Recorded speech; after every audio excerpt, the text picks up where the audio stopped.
Bismillahirrahmanirrahim.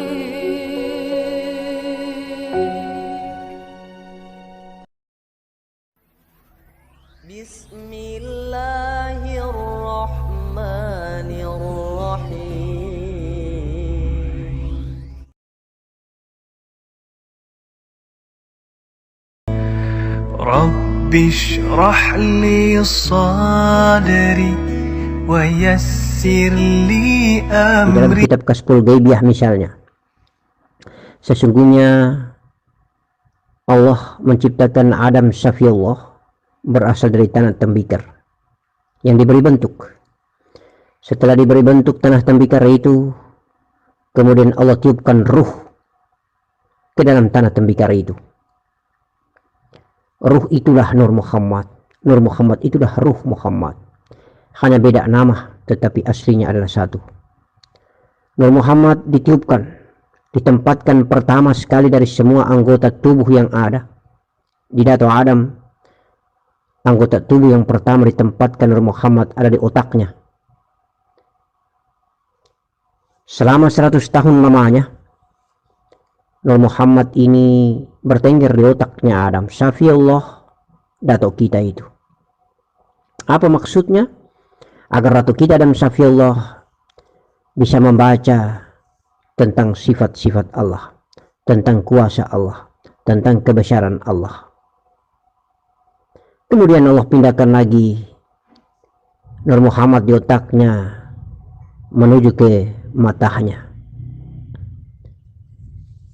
Pada saat Nur Muhammad masih berada di otaknya Dato' Adam Safiyullah, sesungguhnya indera yang lain belum hidup. Kemudian dipindahkan ke matanya, maka mata itu hidup, menyala, terbuka, bersinar. Dengan terbukanya matanya Adam Safiyullah, maka dia bisa melihat keadaan di sekitarnya. Ada malaikat di sekitarnya, ada pemandangan di sekitarnya, ada tulisan kalam la ilaha illallah Muhammadur Rasulullah di tiang aras. Berbagai macam kondisi-kondisi yang nyata di sekitarnya dilihat dengan mata, tetapi belum didengar dengan telinga, karena telinganya belum ditempati Nur Muhammad untuk bisa beraktivitas. Kemudian Allah pindahkan lagi Nur Muhammad ini dari kedua pandangan mata menuju ke kedua pendengaran telinga. Pindah lagi Nur Muhammad ini di telinganya Adam Safiyullah. Maka mendengarlah Adam Safiyullah. Lalu Nur Muhammad itu dipindahkan lagi ke hidungnya. Kemudian keluar Nur Muhammad itu dari hidungnya ke bumi.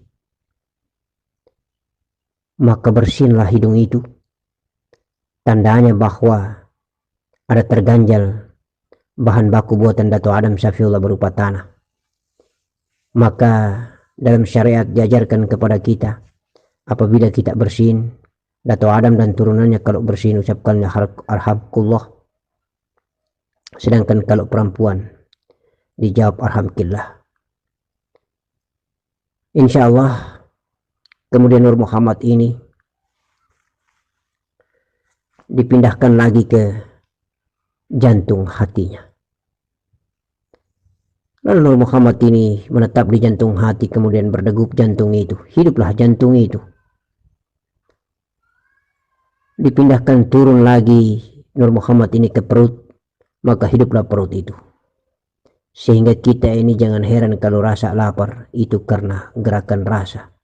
Rasa lapar karena ada Nur Muhammad membuat kita lapar. Lalu Nur Muhammad dipindahkan lagi ke permisi minta maaf di rahasia kemaluan kita. Maka berdirinya kemaluan kita, hidupnya kemaluan kita karena Nur Muhammad.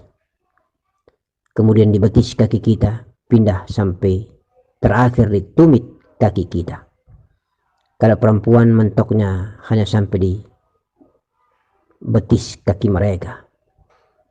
Nah, kemudian naik kembali lagi ke atas. Dia menghinggap dan menetap lama di jantung hati, di kolbi ini. Bekas-bekas tinggal menetapnya Nur Muhammad itu menjadi biasan cahaya, menjadi wadak cahaya, menjadi tempat tinggal cahaya. Tetapi induk daripada Nur Muhammad hakikatnya adalah di kolbi kita. Menetaplah di kolbi itu, di negeri yang terindah. Pada kesempatan ini saya akan mencoba mengijazahkan keilmuan kuno Melayu dalam membangkit atau membangunkan Nur Muhammad. Namun sebelumnya mungkin sedikit saya jelaskan. Selebihnya silakan nanti ditanya ke guru masing-masing tentang Nur Muhammad itu.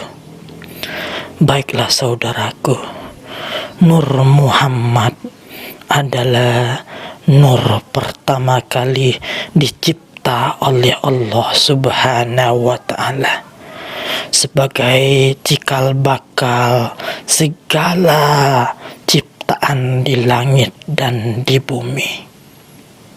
Sebagaimana hadis qudsi menyatakan, laulaka ya Muhammad lama khalaqtu aflak. Kalau bukan karena engkau ya Muhammad, kata Allah, tidaklah kuciptakan langit dan bumi. Jadi Nur Muhammad adalah nur yang pertama kali dicipta. Dan di dalam nur itu terkandung air semula jadi. Air yang bernama air Zaban Tauran.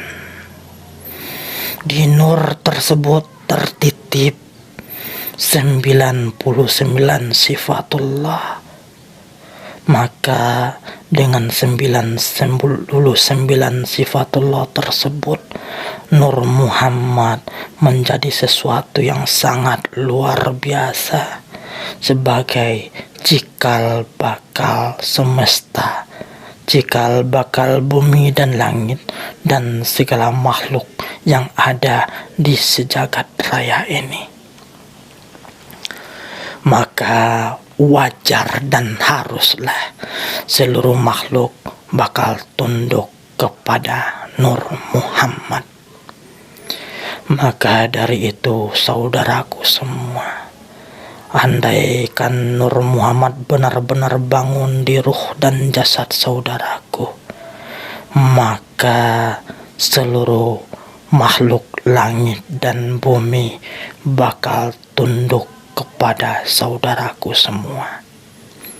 Semoga penjelasan singkat ini bisa memperjelas tentang keberadaan Nur Muhammad itu sendiri. Dan suatu yang pantas saudaraku syukuri bahwa Nur Muhammad itu tertitip di ruh dan jasad saudaraku semua. Tinggal gimana saudaraku membangunkannya, tinggal gimana saudaraku membangkitnya menjadi satu kesatuan pengikat ruh dan jasad saudaraku. Andaikan utuh bangunnya, andaikan benar bangkitnya, maka ruh dan jasad saudaraku benar-benar luar biasa. Baiklah saudaraku semua, silakan simak cara-cara untuk membangunkan Nur Muhammad di ruh dan jasad saudaraku. Semoga Rabbi shrah li sadri wa yassir li amri wahlul 'uqdatam min lisani yafqahu qawli.